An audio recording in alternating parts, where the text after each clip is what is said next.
ต้องมาพบกันสิ่งที่เธอให้เขาเป็นไม่ใช่คนสำคัญ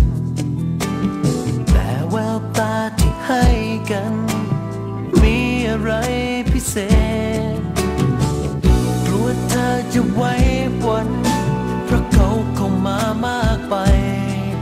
ยิ่งได้เห็นเธอคุยกับเขายิ่งได้รู้ว่าเธอชอบใจ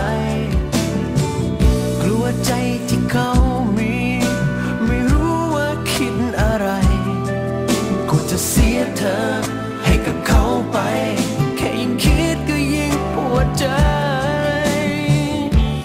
ไม่อยากให้ใครอยู่ใกล้เธอทุกครั้งที่เจอก็เกือบจะสิ้นใจตอนหน้าเธอขอร้องกันเลยอย่าทำให้ฉันระแวงหากว่าเธอยังเลี้ยวแลฉันอยู่อย่าให้เขาเจอเธออีกเลย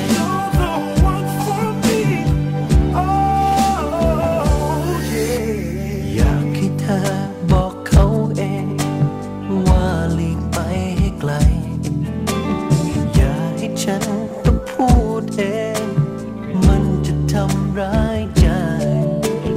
เจตนาที่ฉันมีขอให้เธอเข้าใจไม่ต้องการให้เขามาเป็นส่วนหนึ่งของเธอกลัวเธอจะไว้วันเพราะเขาเข้ามามากไปยิ่งได้เห็นเธอคุยกับเขายิ่งได้รู้ว่าเธอชอบใจกลัวใจที่เขามีไม่รู้ว่าคิดอะไรก็จะเสียเธอ